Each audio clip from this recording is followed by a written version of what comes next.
Hello, and welcome to the Perspective View podcast. I am your host, Tamiria Jordan, and tonight I am honored to have with us Dr. Jane Elliott, the creator of the famous Blue Eyes, Brown Eyes exercise, as our guest. As you know, Dr. Jane has a wealth of experience and knowledge, and I just feel so honored to have her here with us tonight. Welcome, Dr. Elliott. Well, thank you, but make no mistake about this. I don't know as much about this subject as you do. You've forgotten more since breakfast, more than I will ever learn about racism. You know that, and I know that. But you'll listen Yes, to me ma'am. because I'm white. But I'm not white, and you're not black. Okay?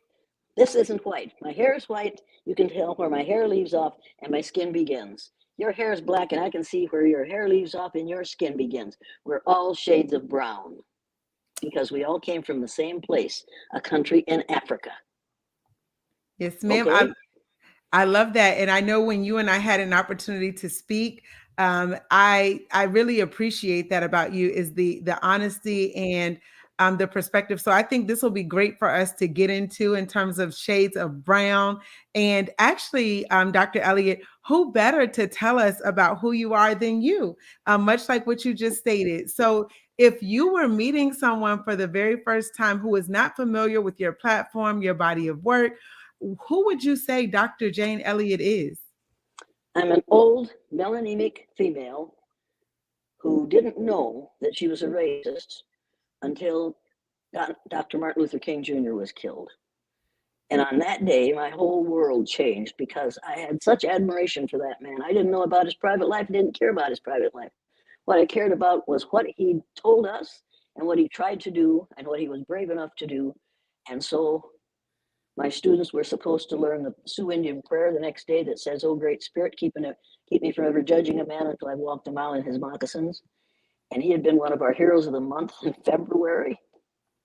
And he was dead at the hands of an assassin in April. And I decided that the next morning, when I went into my classroom, I would teach my students that prayer and I would arrange to have it answered for them. I decided I would give some of them the chance to spend a day in my classroom the way children of color spend every day in classrooms all over the United States of America. And that's what I did. And I'm the woman who did that. And I'm neither ashamed of it nor proud of it. I'm grateful for it. It has caused me all kinds of trouble, but it's also taught me something that most melanemic people don't know about racism, which is that racism is the result of self-imposed ignorance. And we are encouraged to believe the lie of several races. There's only one. We're all members of the same race. You and I are 30th to 50th cousins. And as far as I'm concerned, that's all we need to know is that you are one of my relatives. And by the gods of war, nobody had better abuse you because of their ignorance about skin color. I love that, Dr. Elliott. And it's interesting how life events oftentimes will shape our perspectives. And the fact that you were so impacted by Dr. King's assassination that you decided to do something different. And sometimes I think people might be afraid to do something different. They're always thinking someone else is going to do it. So what gave you the courage to go in and say, you know what, I don't care what anyone thinks. I am going to do this because I feel like it's the right thing to do. Make no mistake about this, I didn't realize how ugly it was going to be. I knew it was going to be bad, but I didn't know how bad it was going to be. If I had known that my four children who went to school in that system were going to be beaten and spit on, and their belongings were going to be destroyed, they were going to be physically abused by their teachers, by the peers, and by the parents of their peers, if I had known that, I probably would have kept my mouth shut, just as all the other teachers did. And I wouldn't have learned what I learned, and my kids wouldn't have learned what they've learned, and we would probably still be living in Riceville, Iowa. So it was all positive. If you add it all up, it was positive. But at the time, everything about that, everything that we learned, we didn't realize how much we were learning and how valuable it was. We found out how it feels to be the other. And we were the other in the town in which my great grandfather was one of the first settlers. But I Oh, had done the wow. wrong thing. I did the wrong thing. And no matter how respected my father was, I was no longer respected because I kicked the crucifix. I said, hey, White people aren't superior and they aren't even white. Let's get over it. Because we are all shades of brown. That's right. That's right. And I refuse. I try really, really hard not to use the terms white and black, but they are what we have been raised with, and I've been using them Right. for 83 years, and I'm trying really hard not to use those two terms because when I sent my third graders to the dictionary to look up the word white, the definition is pure and goodness, purity and goodness. They looked up the word black, savagery, and evil. Now, those two words came out of the Spanish Inquisition. And the man who assigned those terms to people because of the color of their skin assigned them on the basis of his ignorance. And so for over 440 years, we have been living with the ignorance of somebody who was trying to turn everybody Catholic. And you need to realize that the word race, meaning a specific group of people, came out of France in 1580. People will say to you, as they say to me every time I do one of these, somebody says, well, it's been going on forever. We can't stop it. And I say, wait just a damn minute.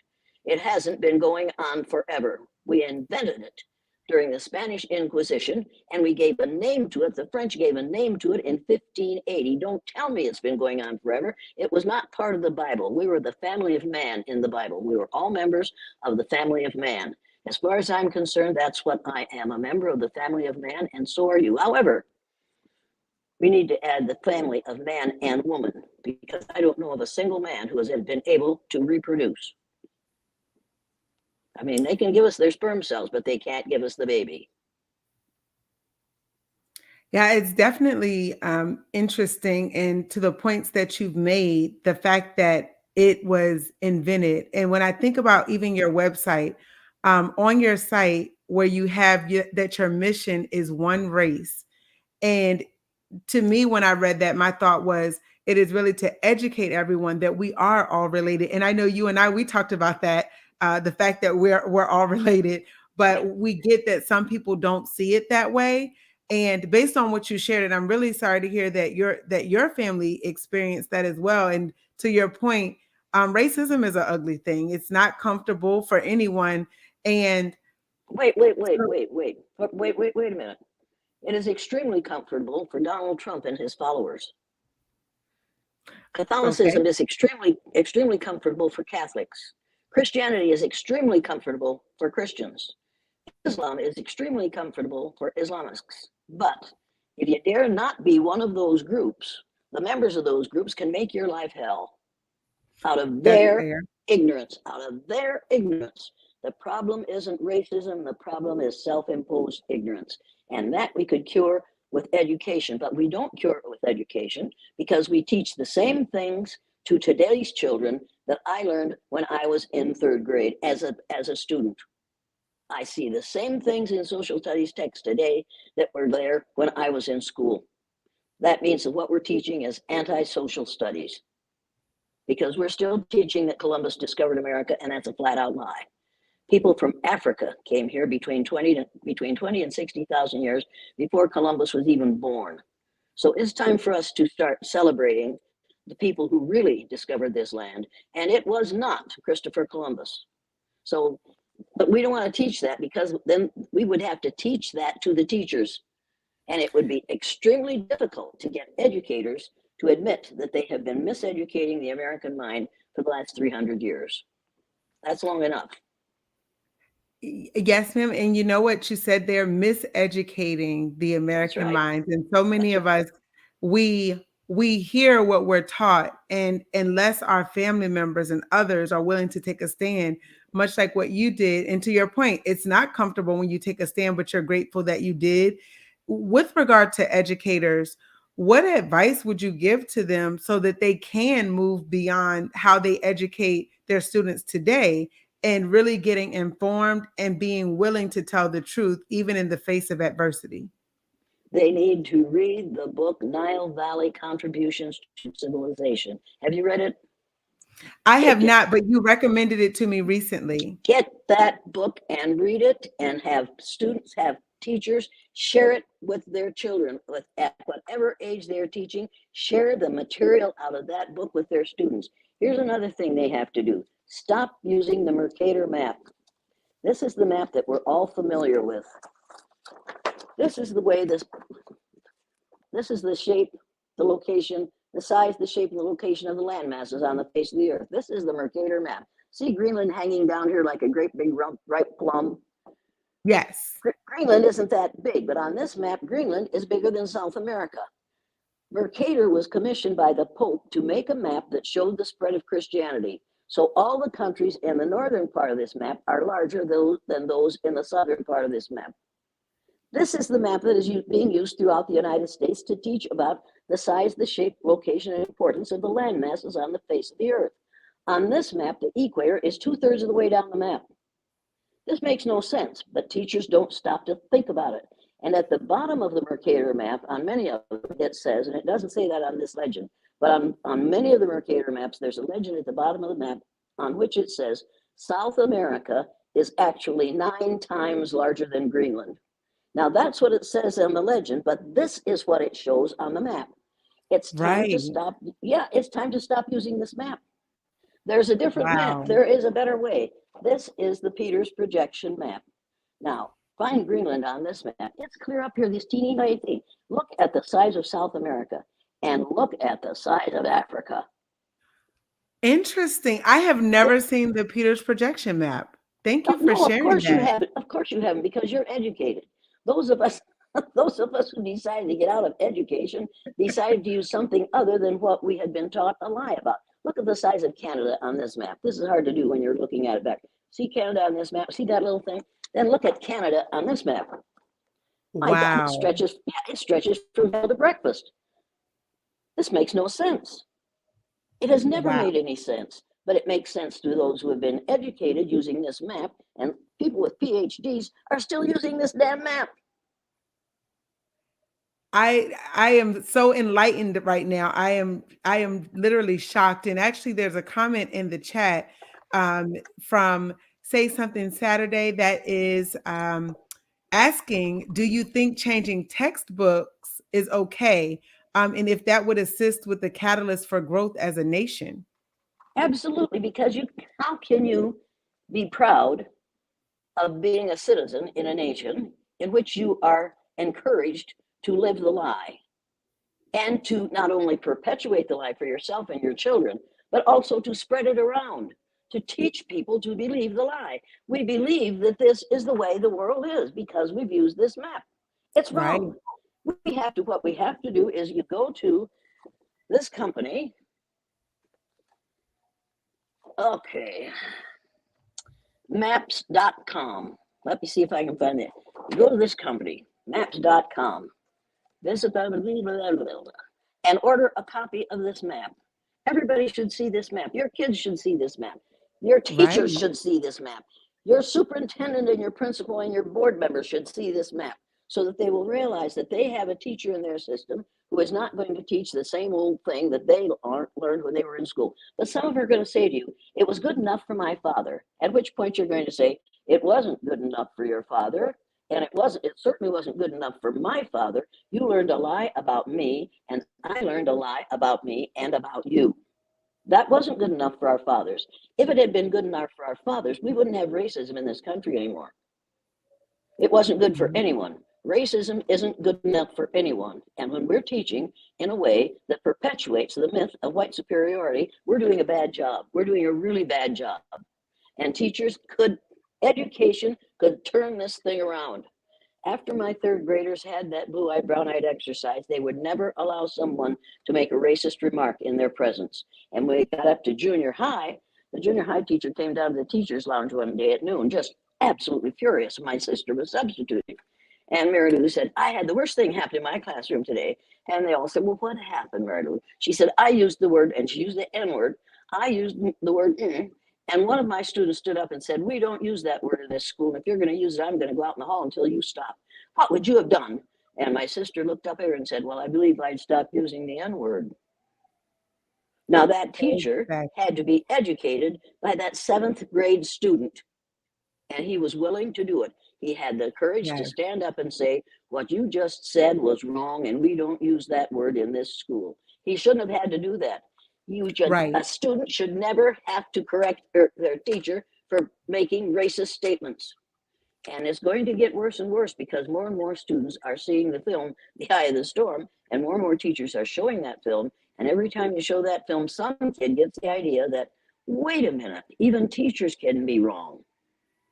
And when teachers are teaching the lie, they're wrong. What was your question?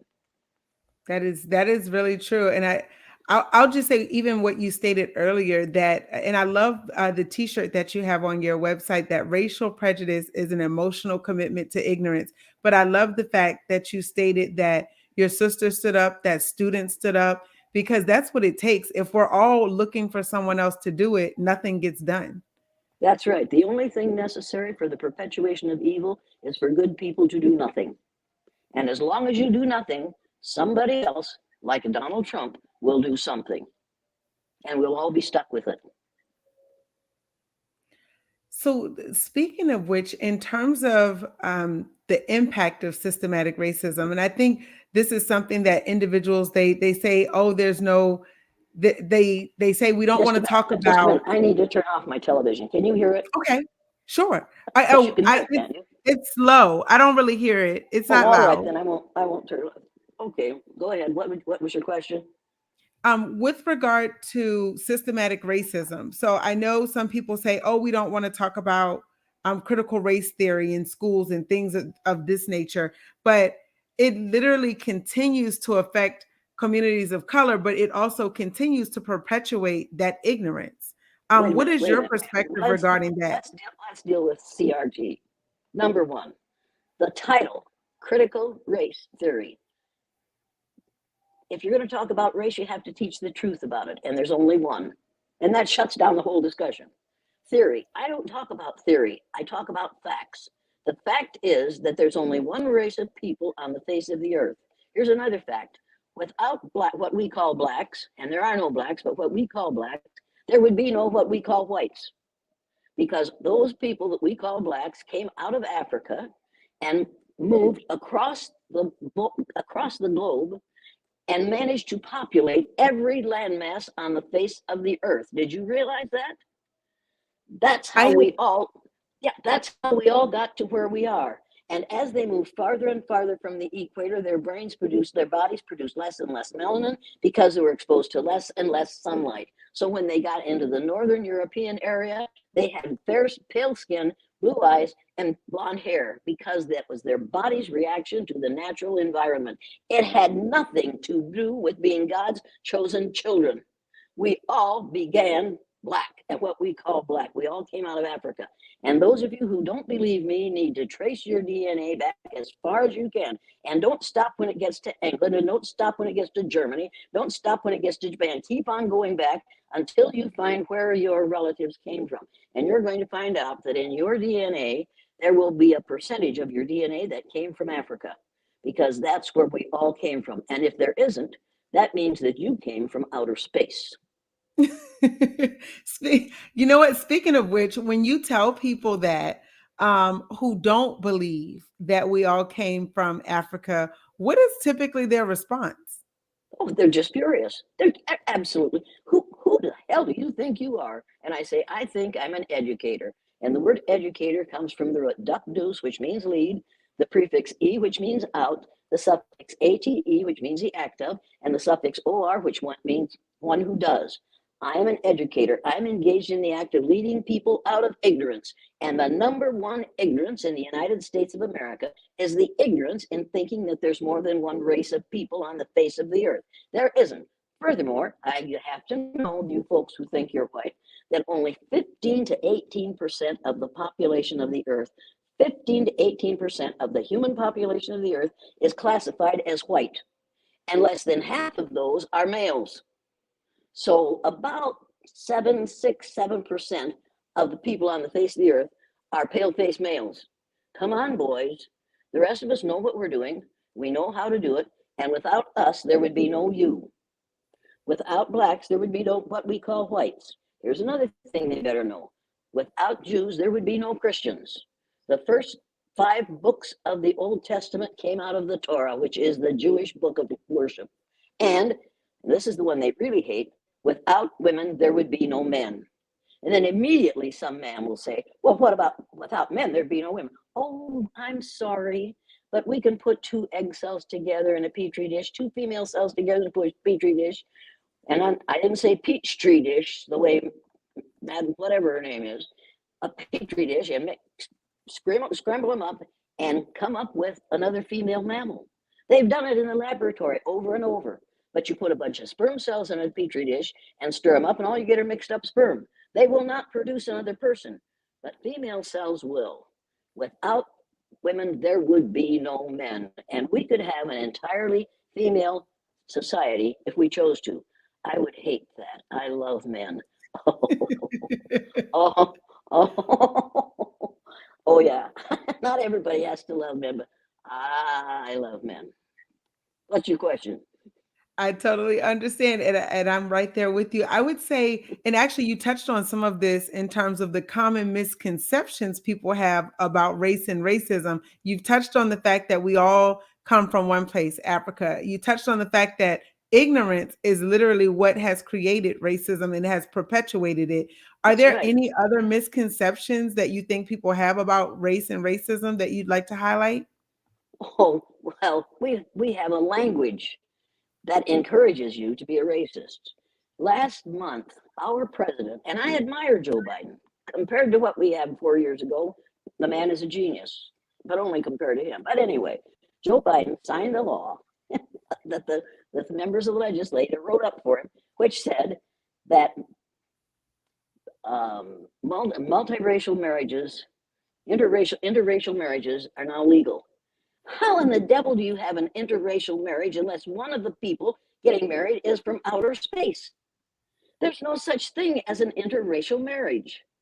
There may be a mosaic marriage. A mosaic is an art form that is new and beautiful and unique and made of many elements. So instead of talking about interracial, let's talk about mosaic.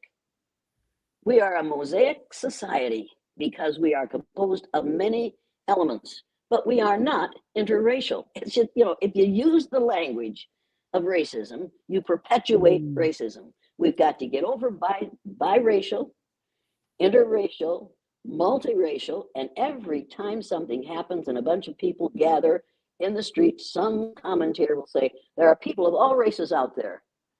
And I think, you idiot. There are people of different colors, but they're all the same race.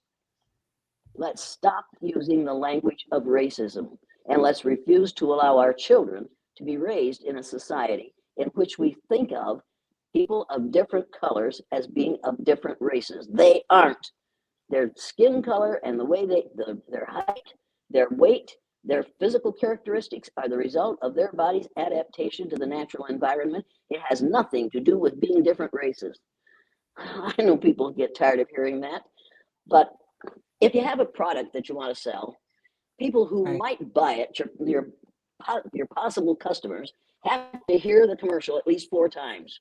So I will say at least 4 times, there's only one race, there's only one race, there's only one race. And maybe in your sleep, you'll wake up and you'll hear that miserable witch saying, there's only one race, there's only one race, there's only one race. If that's all I accomplished today, I will be perfectly happy. I want you to have nightmares about me saying there's only one race.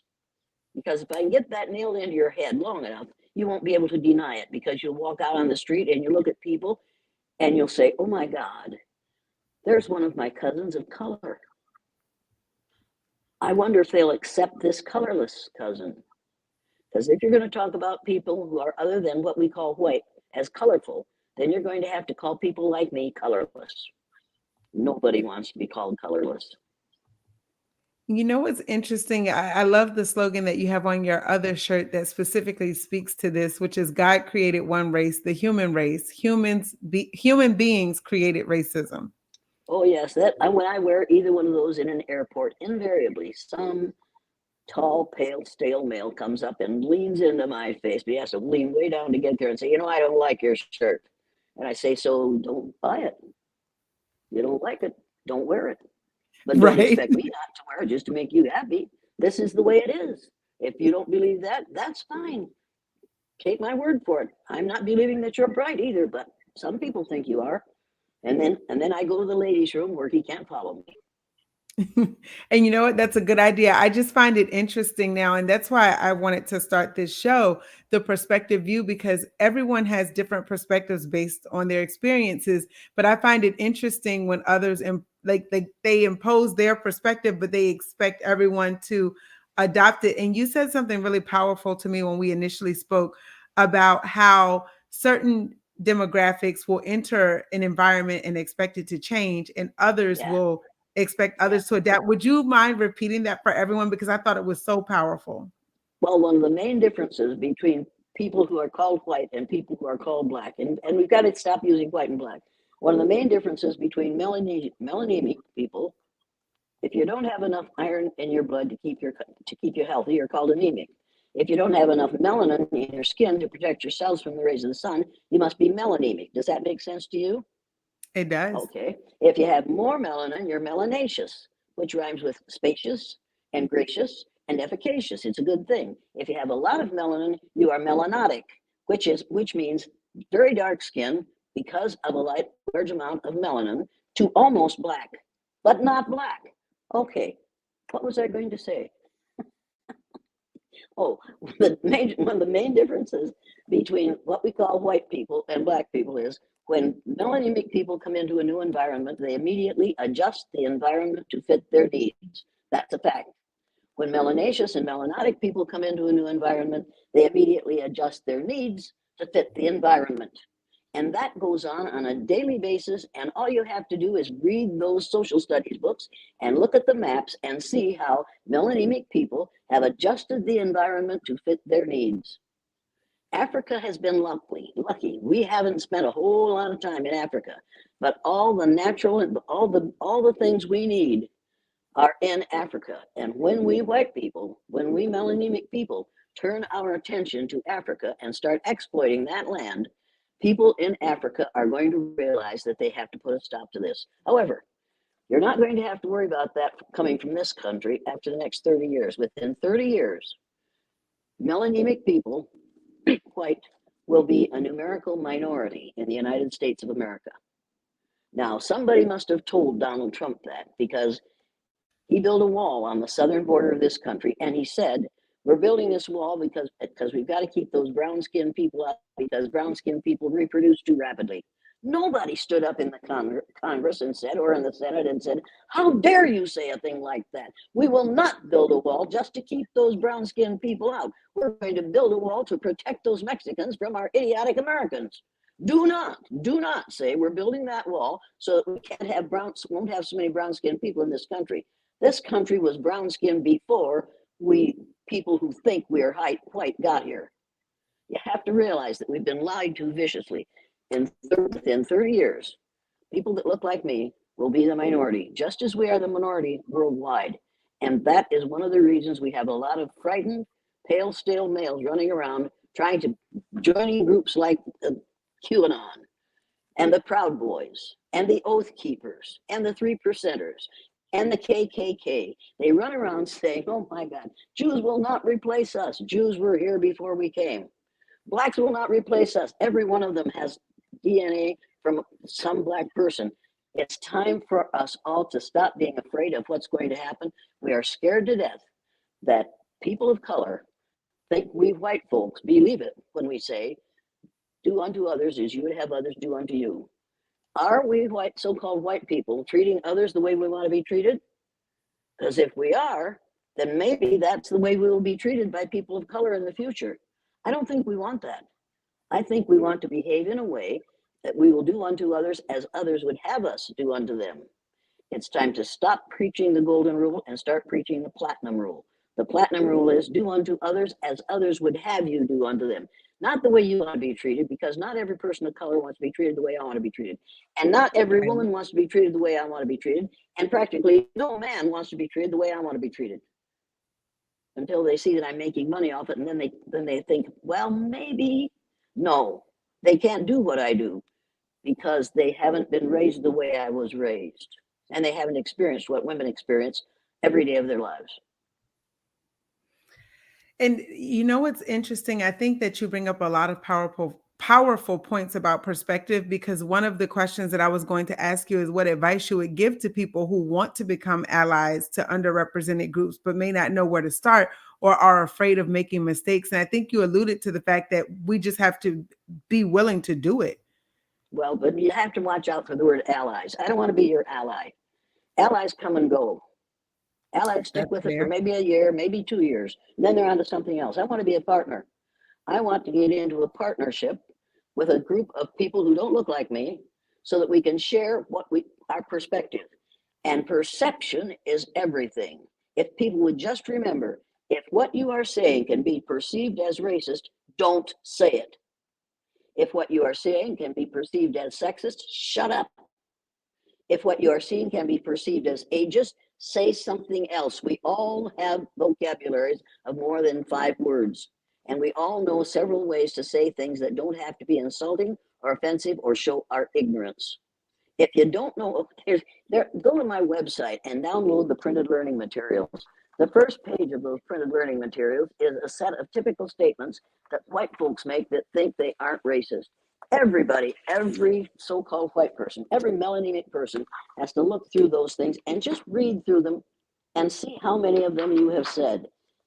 For instance, I got this from somebody named Judith Katz, wrote a book called, I think, Beyond Racism. You better get this thing out of her book. How can I be pro-black without being anti-white? People worry about if I'm pro-black, my friends won't like me. They'll think I'm anti-white. Well, the answer to that is it assumes that there could be no true pluralism, that in fact white is right and that others are here only as whites are willing to put up with them. Oh, wow. Yeah, this thing is full of good stuff. I'm not personally responsible for the policies of racist institutions. You'll hear that all the time, to which you have to say, that's the denial of the presence and power of institutional racism. We have institutional racism in this country, and we are responsible for putting a stop to it. And if we would, instead of teaching the 3 R's, reading, writing, arithmetic, only one of which begins with R, reading begins with R, writing begins with W, and arithmetic begins with A. So it's time for us to stop talking about those 3 R's and talk about the 3 R's of rights, respect, and responsibility. If we would teach the 3 R's of rights, respect, and responsibility starting in preschool and continuing that until you graduate from high school, we would change the level of racism and the level of ignorance in this country. I absolutely know that for sure. I think that's powerful, because I think that it forces individuals to really take a look at it. And to the point that you made earlier, if we don't want to be treated that way, why do we think it's okay to treat others that way? So I think that that But, actually is great advice but for, we know that it's wrong. And my dad said right. to us every week, you know, and there were 7 of us, and he lost one when she was 3.5 years old. So there were 6 of us Mm. left. And he would say to us every week, you know the difference between right and wrong. Now do the right thing, goddammit. And I'd think he's swearing. I'd look up at him, and he'd give me that look, as open your mouth now, and you'll know how unwise that is. So yes, yeah, Dad, yeah, Dad. So every day of my life, I think, Dad would say, are you doing the right thing, Jane? I have his voice in my head. I will have it there for as long as I live, and I'm extremely grateful for it. He never graduated, he never went to college. My mother never graduated from high school, but my father was wiser than any of his children who graduated from college. I think that that's really powerful. And then I guess on the opposite side, because I feel like you've given so many nuggets for the individuals who are on the receiving side of the wrong side of right. So the people who are marginalized or the people who are experiencing racism, microaggressions, sexism, whatever it is, what advice would you give to them from your perspective regarding how do you move forward, despite those who may want to hold you back? First thing I do is stay away from anybody who uses words like microaggression and macroaggression. Because is it a microaggression or a macroaggression when the That's a teacher good point. ignores the child of color in the classroom? Is it a micro or a macroaggression when the kids in the school in the 3rd grade invite everybody to the birthday party except the kid who is either Puerto Rican or Asian? No, we've got to get over the words of microaggression and macroaggression. You don't know what it is until you've been on the receiving end of it. And most of us pale, stale people don't know what it is to feel, don't know what it feels like to be treated unfairly on the basis of somebody else's ignorance about our skin color. What was your question? And you addressed it. Stay away from people who do that. And it's interesting because again, it's almost like indoctrination in Absolutely. perpetuating the same institution that holds individuals back. And I can say, as a woman of color, I have been in those situations where I attended Catholic school and everyone was invited to the cotillion except for And people who look like me. And did you see a picture of Jesus hanging on the wall? And did you I see a and did. did you see the Jesus on the crucifix? And he had pale brown skin and straight brown hair. In the Bible, it says he had kinky woolly hair and feet of bronze. I used to sit. I sang in the choir every year, every Sunday while I was in high school, and I'd sing the choir anthem, and then we'd go back and sit in the pew and look up at that minister with a picture of Jesus behind him that looked nothing like Jesus Christ. And so I sat there and thought, this is pure hypocrisy. But I loved to sing with those old people. They were wonderful. Every one of them could sing beautifully. And they thought those four Jennison kids were just remarkable because we also had the same voice. And so we added greatly to their choir, but they added greatly to our knowledge and our adulthood. It was wonderful to be in the choir with those 6 or 7 older people who taught us how to behave and who taught us what to say and they were just wonderful to be around. We were so fortunate to do that. But then I'd have to sit there and look at that picture of Jesus and think, well, God, they did it again. Yeah, But we think that God is an old white man with a long gray beard that looks like Charlton Heston playing Moses. God is a spirit, has neither color nor gender. And they kicked me out of the church in Osage, Iowa, after several years when we got a new minister. He came oh out, wow. oh yeah, he came out to my house and said, and we'd visited for quite a while. I was glad to see him. What the heck? And finally he said, just as he was getting ready to leave, and he was standing in front of the door, and I was 3 steps above him. We have a split level house. It doesn't matter. Anyway, so he looked up at me and said, Mrs. Elliott, could you do me a favor? I said, well, I sure will if I can. What would you like? He said, would you find another place to worship on Sunday morning? I said, Oh well, wow. yeah, I could do that, but why would you ask me to do that? And he said, because my parishioners don't like the words you use in the service. I said, oh, they don't like it when I call God he, she? No, they don't. I said, well, you see, for me, God is a spirit and has neither gender nor color. And I'm fully aware that the Bible, most of the verses in the books in the Bible were written by men. So I just happen to think that maybe there's a wee bit of sexism there. He said, well, they don't want to sit in the pew next to you. I said, don't worry about it. I won't. And then see, we had bought this old schoolhouse that we live in, and there's a little Baptist church next door that hasn't been a Baptist church since 1945. And he said, you've got a church next door. Why don't you start a church of your own? I said, maybe I will. Would you like to join? He said, no, I don't want to join your church. And he turned and he slammed his way out of the front door. He literally ran to his car, got in and tore off down the road. And I stood in my living room laughing and thinking, oh my God, he thinks the devil is after him. I think he thought I was going to come after him on my broom. I wasn't good. I don't use my broom at Halloween. I don't use it during when the minister comes up. I watched him go down the road and I thought his life will never be the same. He will be afraid of me every time I walk toward him. He will be scared to death. And you know what I thought about with regard to that is that the truth, and we talked about it briefly, is the fact that the truth is freeing for some, but for others, it's a snare. It really like holds them so tight, and they're like, wait a minute, this is bad. And it's like, no, when you're enlightened, it's a good thing. Well, but not enlightened, because that sounds like you have to get lighter. That's unfortunate we use that word. If you are educated, you'll Educated, know. yes. If they're educated, if somebody has led you out of ignorance, don't run to go back to ignorance. Enjoy this new place you're in. It's like buying a new house and deciding you want to live in that hovel that you came from. You run back to the hovel? No, you stay in the house. Stay in the new house and enjoy it.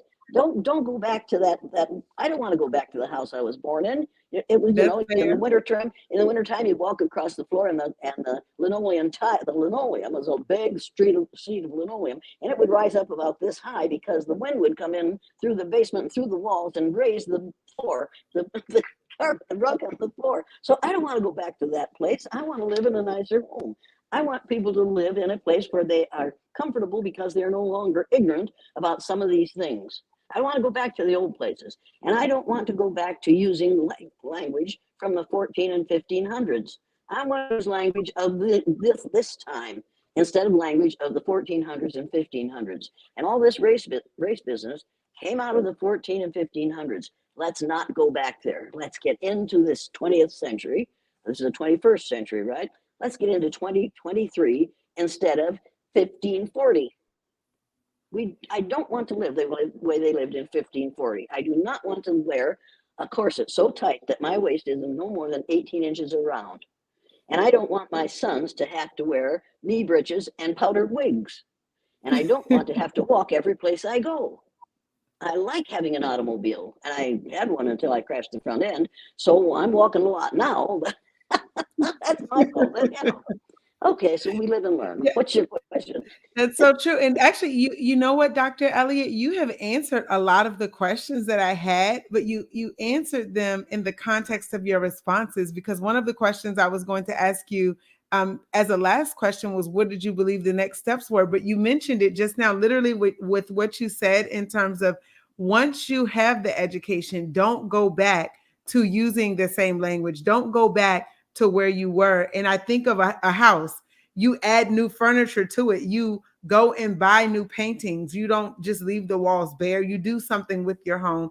And so I think that that did answer all of the questions I had. But I guess one question I have for you, since I don't see any in the chat, would be, are there any questions that you wish I would have asked you that I didn't before we wrap up? No, because if I tell you the questions I wish you would have asked me, we will talk for the next 3 hours. You know what? I Because, wouldn't mind that. oh, yes, you would. You'd find me going, oh, I don't want to hear the word race again as long as I live. And I would be saying, and that's exactly what I wanted you to do. I wanted you to get so sick of hearing the word race that you never let it come out of your mouth again, and you never let anyone say it in your presence. Because tell me what you mean by race, fool. And then they can't tell you. And then they'll say, well, people who came from a different place. No, let me tell you something. We all came from the same place. So that won't work. Race is something that we invented during the Spanish Inquisition.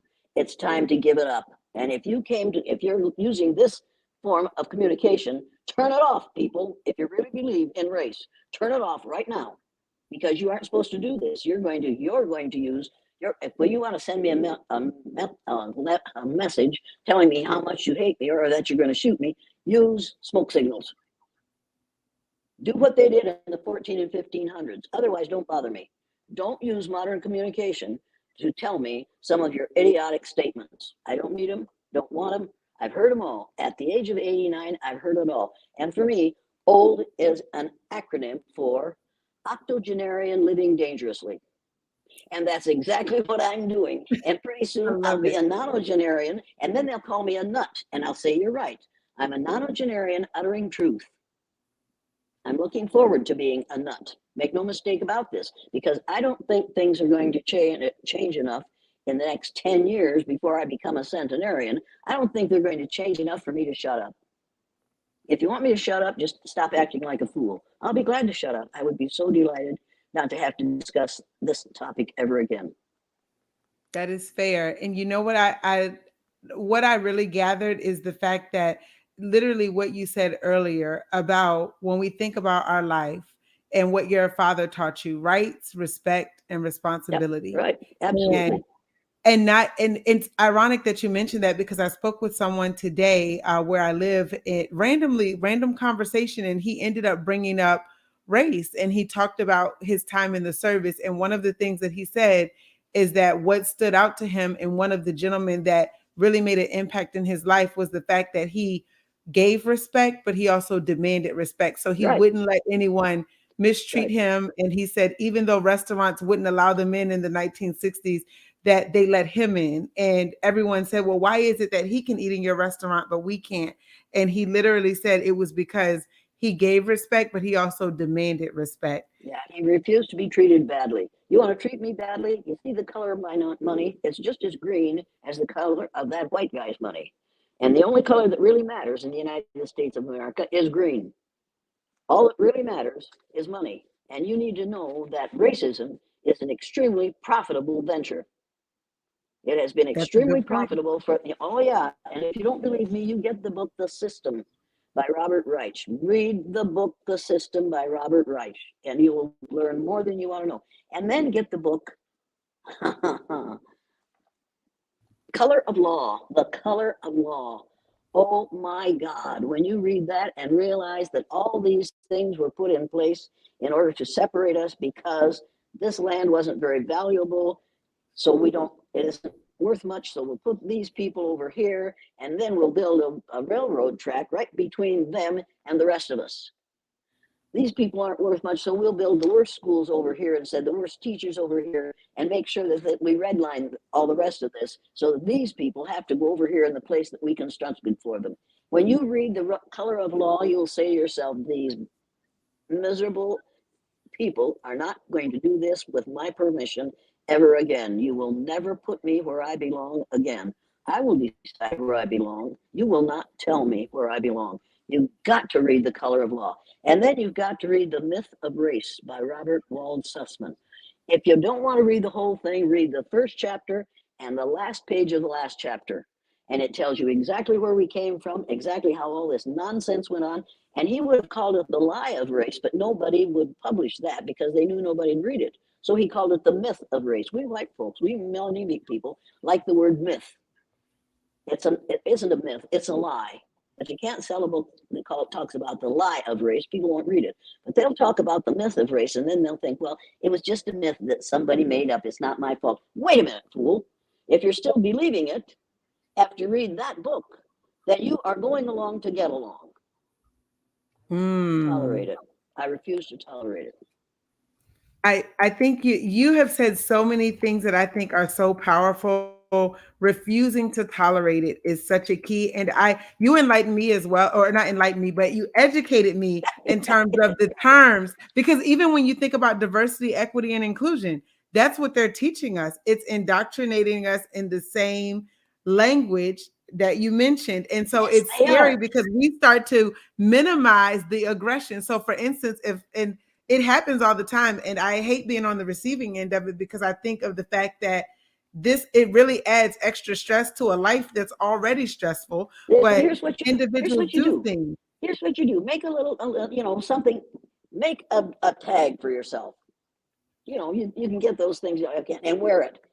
Say some of these things. Race came out of France in 1580. The word race, meaning a specific group of people, came out of France in 1580. My daughter has somebody who is going to make a sweatshirt, print a sweatshirt that says, without blacks, there would be no whites. Without Jews, there would be no Christians. Without women, there would be no men. She's going to put that on a sweatshirt because I said that someplace. And somebody said, oh my God, that should be on a sweatshirt. That should be on a sweatshirt. Those are basic truths. I said, really? You think? You really think so? So she's having a sweatshirt made and she's going to sell those. I love it. Along with, yeah. It's, hey, that's the way it is. I said that to a group on a panel. I was on a panel one day. I was sitting here and they were these four really bright Melanesian people were sitting there. We were having a discussion and I said those three things. And this one woman said, oh my God, those are all the truth. Those are just basic truth. And somebody else said, they're biologically correct. She's telling the truth. What is it? Ye shall know the truth, and the truth shall set ye free. Yes. I believe that. And it's I time for us you to know what I tell do the truth. too. Yeah, I believe that there's only one race on the face of the earth. In fact, I know there is. There's only one. And I'm a member of it. And you are a member of it. And that makes us 30th to 50th cousins. And I will not allow my cousins of color to be abused by some of my ignorant, colorless friends who don't realize that without you, there'd be no me. Without people like you, there'd be no people who look like me. Remember that. When you hear somebody make a racist remark in your presence, you need to remind them. See what it says on my shirt? Without blacks, there'd be no whites. You can understand that, can't you, fool? Even you can understand that.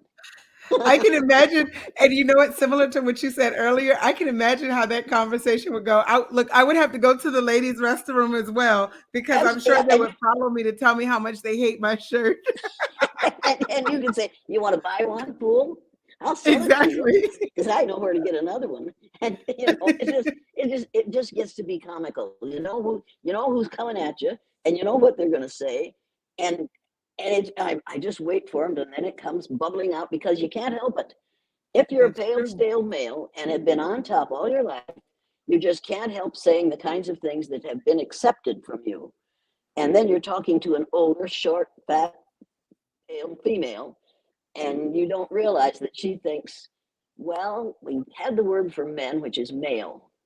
And in order to get a word for women, they had to take the chemical symbol for iron, Fe, and add it to the word for male.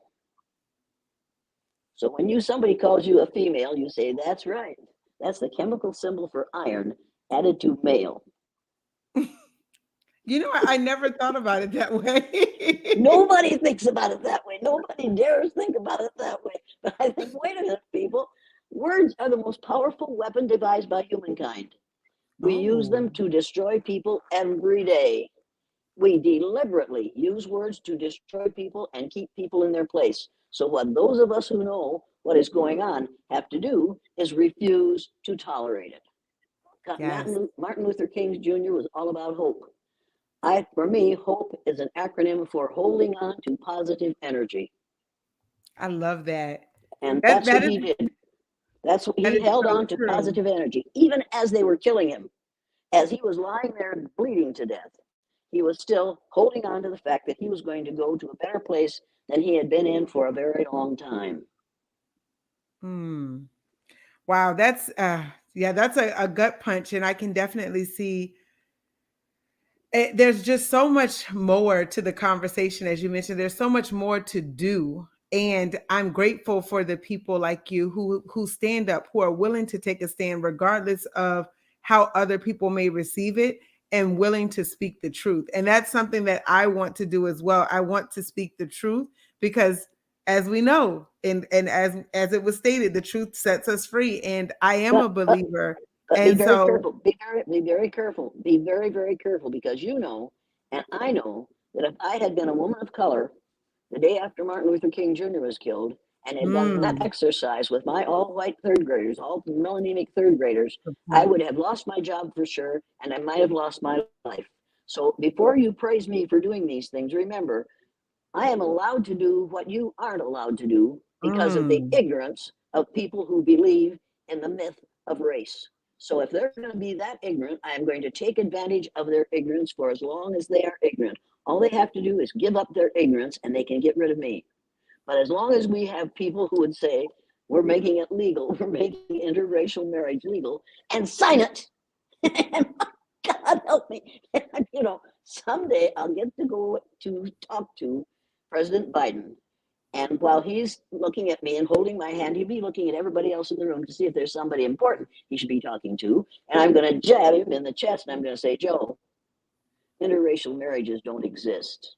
We're all members of the same race. And I'm going to get his attention. And if I don't do it, some of the rest of you need to do it. The next time you're around Mr. Biden, President Biden, the next time you have him on for some reason, or if you're anywhere near him, say, Mr. President, there's no such thing as interracial marriages because there's only one race. Do you suppose you'd like to get that piece of legislation back and fix it? Because every time you say interracial marriage, that is a macroaggression.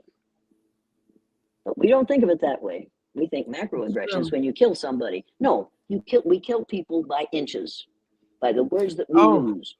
And when we say microaggression and when we say interracial marriage, we are sticking a pin into your heart once again. And here's another one. And this is my favorite one. I'm doing this because I love you. My mother would tattle on us, and my dad would come to the house, and she'd tell him what we had done, and he'd line us up, and he'd whip all five of us. Start at the oldest, and get right up. Didn't hit us hard, but just let us know. And my mother would say, he's doing this because he loves you. And I think, could you love me a little less? But I didn't say it. But you see, we do these things, and then we say, we're doing this because we love you.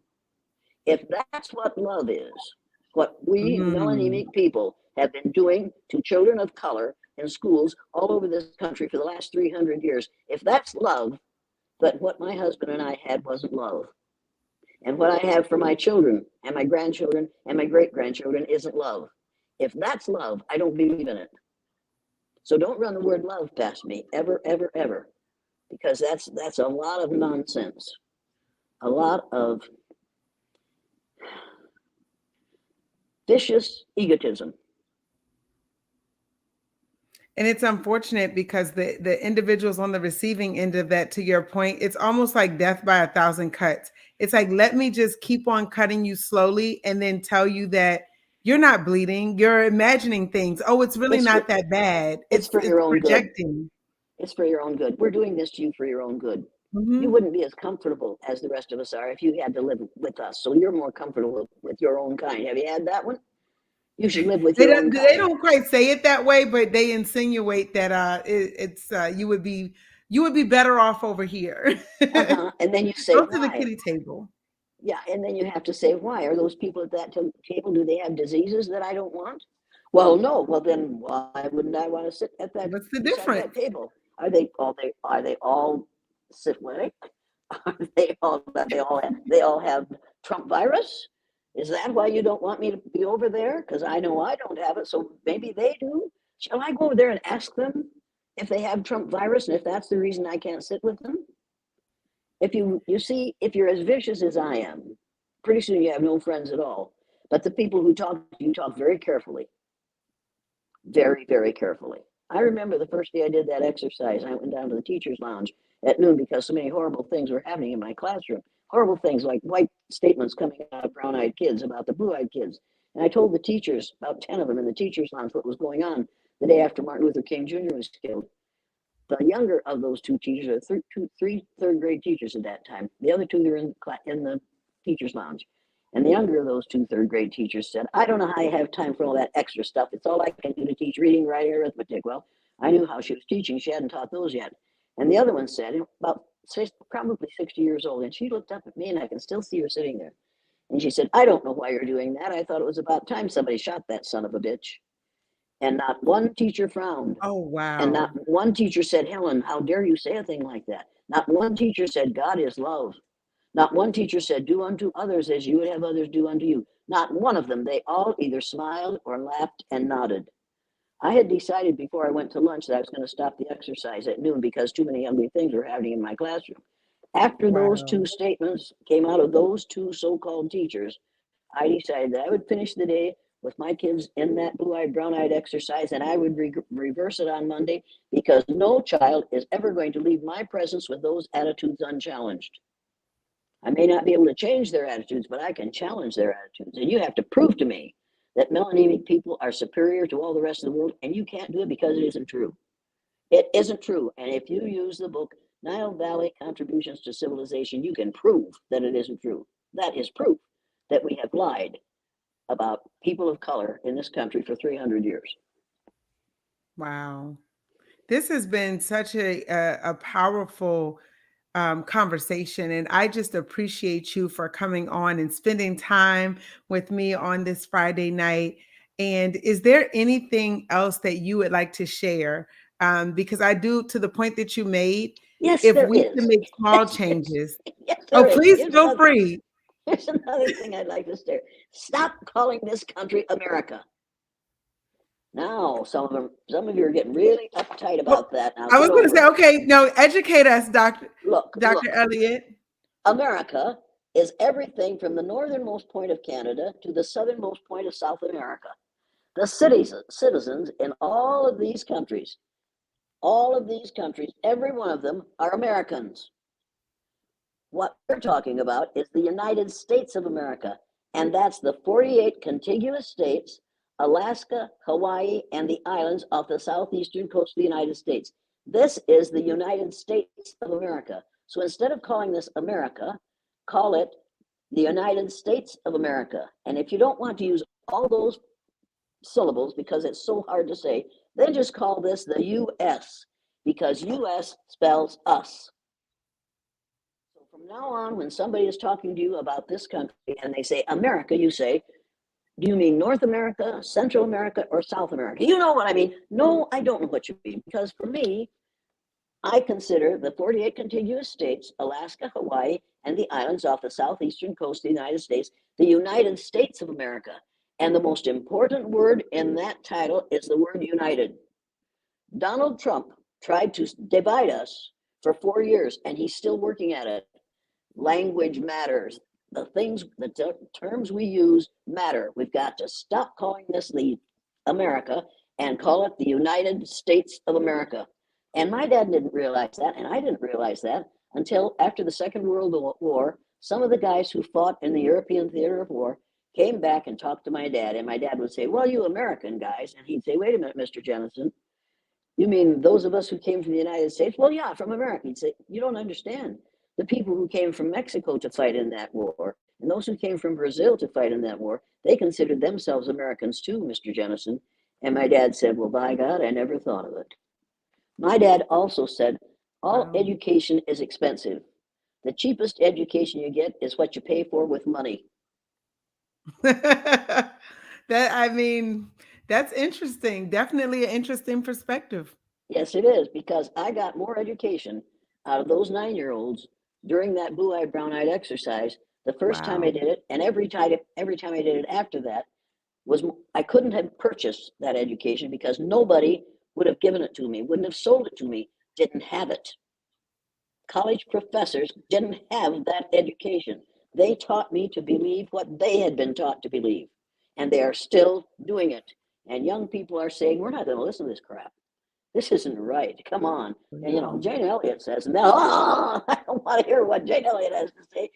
Well, I'm sorry, but you have to know that there's more than what you learned in your social studies book. It is so true, Dr. Elliott. And there's a comment from Say Something Saturday. Thank you so much for sharing, Dr. Elliott. You have provided me with melanaceous, melatonin, and No, melanemic education. not melatonin, melanemic. Melanemic, Melanemic. melanaceous, and melanotic. Melanotic. Melanemic, Okay. melanaceous, and melanotic. Melanemic, melanaceous, melanotic. You got it now? That's going to be right And look there at in you, your head tonight. you're still educating us because honestly, I had never heard of that either. So I'm glad that you mentioned that Before I to die, say that something Saturday. melanotic is already in the dictionary. Before, and Sarah, my daughter, says that melanaceous is, but they say it's melanaceous. No, melanemic is melanemic. I don't want that extra syllable in there. I want melanemic and melanaceous and melanotic to be in one section in the dictionary, and I want kids to have to learn those words and give up white and black. Yeah, I'm so glad that they said something, especially because I personally had never actually heard anyone say it. I know Um, it. and so I'm like, okay, let me make sure I'm spelling it all right because I'm like I have to Google it because I'm like, You'll have trouble finding it because nobody knows the word melanemic. I made it up. And they don't know melanaceous. I made it up. People make up words all the time. you know what? Melanotic, I found in the dictionary. If melanotic works, so does melanemic, and so does melanaceous. They are all just a description of how much melanin you have in your skin. There's nothing positive or negative about any of them. They are just a description of the amount of melanin in your skin. And that's so Right. much better than white and black, both of which are very judgmental words. You know, I love it, but you brought this is another point, and I know I appreciate you staying on to have this discussion, but you just brought up something else that's really important is that we can make up our own words. And so people have made up words to Woke, force us woke, into woke. To me, woke means not asleep anymore. Oh no, right. woke means willing to agree to disagree. No, and do it without being disagreeable. No, no, that isn't what woke means to me, and I don't use woke in the way they use woke. If you're going to say I'm aware of things and I'm willing to change, that's fine. Don't accuse me of being woke because I'll have to say, "Oh, that's the past tense of wake. Are you sure you want to use that? You just don't understand, Mrs. Elliott." And I'll say, "I understand. Believe me, I understand, but I refuse to allow you to refuse to understand me." That is fair. Yep, we wake up words all the time. If you don't believe it, watch television and see some of these ads for some of those things that will help your health. Oh my God, 8 syllable words. I can't even read them, but I try because I That's figure it fair. must. Yeah, yeah, yeah. It's yeah, oh my God, we make up words all the time. That is true. You know and what? we This use them to destroy. That is so true. So my main takeaways definitely is and you also brought up something else about people who are more melanated not being able to say the same things because That's right. it's taken out of context or it's looked at differently. And I can say, speaking from personal experience, Dr. Elliott, I have been in workplaces where I literally can smile and say something the same way as my colleagues, and my colleagues can bark at me. But if Mm-hmm. I say the same thing, even with a smile, I am told to calm down or change something about myself. And I'm like, well, what's the difference? And we all know You're what the difference is. you're being an uppity N, and you know it. The worst thing you can be is an uppity N, and I'm an uppity Jerry, whatever you are. What am I now? Octogenarian. I'm an uppity octogenarian, and nobody dares to take me on because I've lived around men, and I can swear in several ways, and I can cut people up if I need to, and I can threaten people if I need to. But I don't think that's necessary. But if you're male, Right, that's how you maintain your power. If you're female, you learn how to adjust so that you can bob and weave and not have to put up with it. But on the right. way, while you're bobbing and weaving and getting away, you're going to say something that will destroy their ego. And you don't want to destroy their ego, but for a minute, you want them to find out how it feels to be on the receiving end of that which they're doing to you. And that just the minute that you say to them, and when you say that to me, here's the way it feels, and then say something to them that is going to be hard on their ego, and all of a sudden it's like, oh, she got me. She got me. I'm sorry I said that. I'm sorry. Yeah. I'm sorry I said that. Yeah, you should be sorry you said that. And I don't never say that to another woman again, as long as you live, because if you do, you might not live as long. You know what's interesting? Because some things people say, and they can, they, as my mom would always say, they can dish it, but they can't take it. And I That's realize right. that. So I definitely am very mindful of how I communicate because I know that if I say some of the things that have been said to me, especially in the workplace, it would be looked at completely different. And I Oh, have absolutely. been able to speak up. Once, I'll say once, I was able to speak up. But even still, the person on the receiving end, I made him think, but he still wouldn't change enough because it would impact his financial situation. Because chances are, if he sided with me, we were both going to be out the door. So I talked to him in confidence about the fact that the way in which women were described in a particular meeting, it wasn't Oh, fair. But I said, you were okay with this gentleman cursing at people, but this woman who said nothing of the sort, she just disagreed.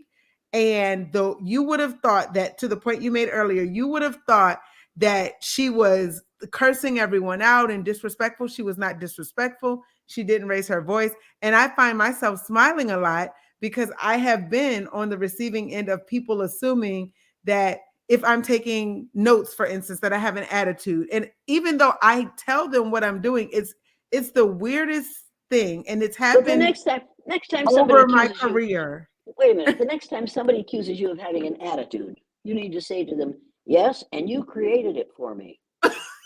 Now, That's if a you good want to, response. if yeah, now if you want me to stop having this attitude, you can stop treating me as if I'm less than. You have created Wow. in me a real resistance to the kinds of words you use about me. And if anybody, for instance, just what do these people want anyway? Have you heard that one? What do you Oh, people I want? have heard that. I Oh yeah, have. and then you say, I want the same things that you do. I Yes. I want to be treated fairly. Is that too much for you? Because that's all I want. Just treat me fairly. I don't want to go to bed with you. I don't want you to invite me to your home. I don't want you to babysit your children. I'm willing to teach your children, but first I have to teach their father. That's And here's true. what you have to know. I want the same things that you do. I don't understand what you people are saying. Has anybody ever called you people? Oh yeah, I've heard that. I've been called the N word too. I've been people are they're a piece of work. Well, I realize that, but they know better than to say the N word now, but they still think it's perfectly all right to say you people. Yes, And then you're I've going to I've say, been and called then you're you going to say, people. you mean me, your 30th to 50th cousin? You're not my cousin. Well, then you must be from another planet because everybody on the face of the earth is my 30th to 50th cousin. Now I'm going to claim you as my cousin, and from now on, I'm going to call you Cousin Joe. Do you like that now? No, I don't like that. Well, then stop calling me you people. Do we understand I one love another it. now? I have, on the whole, the educated, the upper classes, the emotionally mature, and the deeply religious are much less racist. That is pure barn dirt. But people will say those things because, oh, don't get me started. You should never ask me to do these things because if you do, I'm going to try to fix the whole world. And we can fix the whole world by saying we're all members of the same race. We are Right. all shades of brown. You people and those people are all shades of brown because we're all people, not people, people. It is so true. And you know what? And I guess the what I'll leave with is this. And I remember hearing it on the metro in DC, in Washington, DC.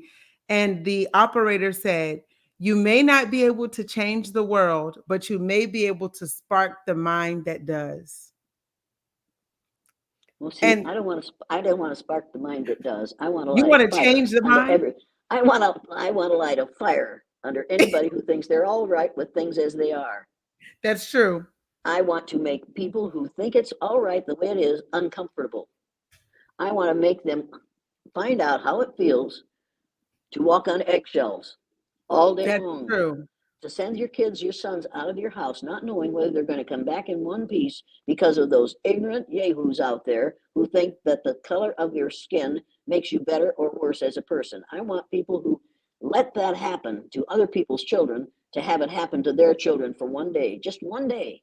If your kid has to go to school to Mm, a teacher who's going to say, you blue eyed people aren't smart enough to know this. That kid's going to come home knowing something that you never learned, which is how to be on the receiving end of the ignorance of racism. And the mm. parents would come to me at the parent teacher conference after their kids had gone through the exercise and say, thank you for what you did with my son. Why? What did I do with your son?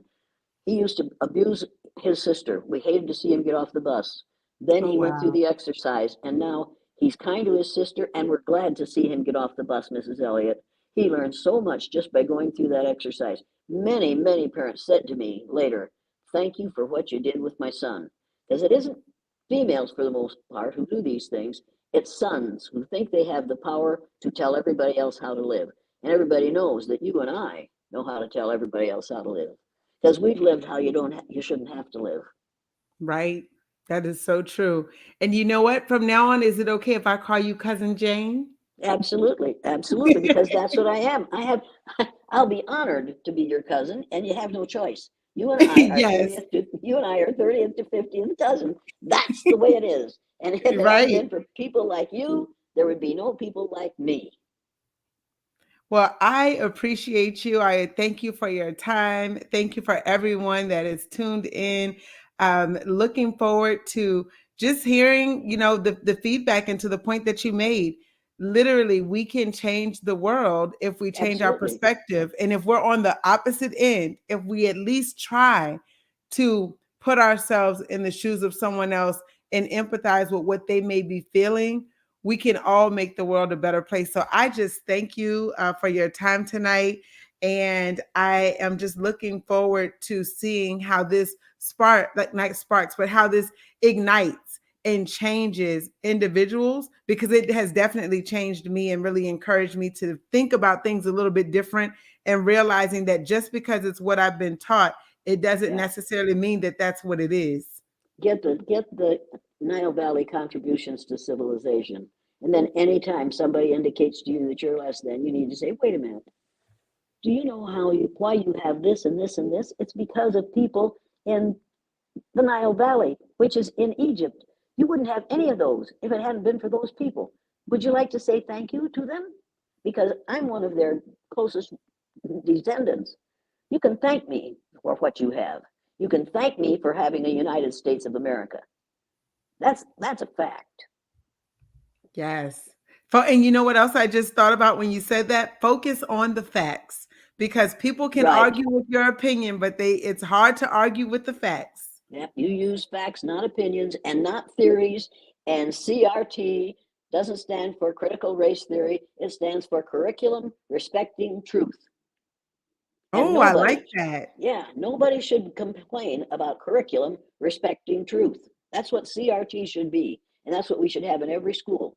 And threaten the administrators with that. I'm coming to school and I expect you to have CRT, and we can't do that. Yes, you can. It's curriculum respecting truth. It isn't critical race theory. It's curriculum respecting truth. That's all you have to do is Yes. tell. Yeah, that's all you have to do is just tell the truth to these kids. Columbus wasn't the first person to come to this country called America. People from Africa came here first. Columbus came from Africa originally. Even he didn't know that. Huh? Yeah. And which is And here in and again, it just gets passed down from generation to and generation. And and here's the kicker to the whole thing. Jesus Christ was an Ethiopian Jew. He was born an Ethiopian Jew. So come on, folks, let's get over it. And I have the mask that I'm going to wear on the plane Friday, Thursday, Wednesday, when I fly back to Iowa. It's on it. It says "Get over it," and somebody's going to say to me, because they aren't smart enough to ask to keep their mouth shut. What do you mean, get over what? And I'm going to say, get over racism. Do you want me to give you some more lessons on that? Oh, that's all right. That's all right. I'm not a racist. I'm not a racist. Some of my best friends are black. Name three. Well, all right. I'm going to the men's room now. Good idea. Go to the boys' room because you're not a man yet. oh. I love the candor and thank you, Taiwan, for tuning in. He said thank you in the chat. I know that this will definitely ignite conversation and also hopefully change lives and help individuals realize that we can make a difference, and it starts with the truth. Go to my website, Jane at janeelliott.com, and download the printed learning materials. Read Yeah. through the typical statements, then the clarification of the typical statements, and then the commitments to combat racism, and then go to the bibliography and read every book listed in that bibliography under racism. Because if you didn't learn anything from listening to me, you go and read those books and you will know more when you get done reading those than you knew before you listened to me today, because they're absolutely full of tremendous, important information. Wow. And DMC also said, thank you so much for sharing your wisdom and educating us. And I wholeheartedly agree. Again, thank you all so much for tuning in. This was so impactful in so many ways. So, again, thank you, Cousin Jane. And Well, thank you to thank all you. of our cousins out there listening to the show. Yes, thank you for listening and thank you for inviting me. And maybe we'll get into you. Where are you located? You're welcome. I'm in Virginia. Oh, that's all right. So, I was afraid you were going to say Florida and I was going to have to turn off the television. Okay. no, not Florida for me, Virginia. But I feel really grateful. And this is a timely discussion, especially when we look at what's happening in the world. And I know we talked about some current events briefly when we spoke before, but it's just literally perpetuating the same behaviors, and Right, individuals want to turn a blind eye to reality right. and the truth because it's uncomfortable. But I remember, and I shared with you that I remember telling a former manager who, I won't get into the details, but I will just say that I had to tell them that I can't take my skin off when I came to work. And I remember crying because I felt so low. And I said, you have the option to hide your other side. I don't. I can't take my skin off when I come in here. And if that's a requirement, then I probably shouldn't work here. Wait a minute, wait a minute. He can't take his off either. That's And he true. can't and Right. he can't know what you know. He has to be ignorant for the rest of his life until somebody like you comes up and says, "Now wait a minute. Under the skin, you and I are the same. Exactly. Under the I, skin, under the skin, we are equally valuable, and you need to know that." And I refuse to tolerate the kind of thing that you just said because it is blatantly racist. And I'm willing to educate you if you are willing to not force me to listen to your ignorance. We had a conversation. It didn't go that eloquent, but we did have a conversation, and I challenged their thought processes because what I witnessed and how they treated me and other employees was definitely wrong. But they aren't And thinking. You need to realize they aren't thinking. They do this no, without thinking. They don't have to think first. Racists don't have to think first not because at they have all. been trained. They have been trained post before they're born. They are trained because they hear their mother and father speaking. They are trained to speak in racist terms. So they aren't thinking. So what you have to do is every time they see you, they have to, and this is what's true for me, every time somebody sees me, they think, oh, there she is, the bitch. And I think, yes, and that's what I am. Remember, bitch is an acronym for being in total control, honey. And so when somebody calls me a bitch, I say, thank you very much. And they, what do you mean? Well, evidently, you see me as being in control, and you're trying to get control over me by using that word. But for me, that is a compliment, because that means that you see me as being in control. And now I'm going to tell you what you need to do in the future. These are the words you need to take out of your vocabulary, and give them a list of words that they need to take out of their vocabulary. If you're going to speak in a human situation, if you're going to speak in a situation in which there are people of all different colors and all different kinds, but all members of the same race, these are the words you need to remove from your vocabulary. And there is a list of those words. Look them up. Find a list of the racist words that should be taken out of our vocabulary. And the first three are biracial, multiracial, interracial. We've got to take those out of our vocabulary. And we've got to, and when our president says he's signing an act that makes interracial marriages legal, we need, every one of us should have sent him a letter that day and said, what in the hell are you talking about, Joe baby? There is no such thing. Do you know somebody from Mars who's marrying somebody from Earth? Because if you don't know any interracial marriages. We've got to change the language. Okay, I'm going to say goodbye now, or I'll keep you going for the next 10 hours. All right? Well, I appreciate it. And thank you, everyone, for tuning in. Definitely check out Dr. Elliott's website. It's been scrolling here at the bottom, and it's also linked in the chat, but it is janeelliott.com. And we just thank you for tuning in tonight. Thank you again, Cousin Jane, for joining the show. And thank you for sharing your perspective. Have a good night, everyone. Bye now. Thanks a lot. Oh, I Thank forgot to you. tell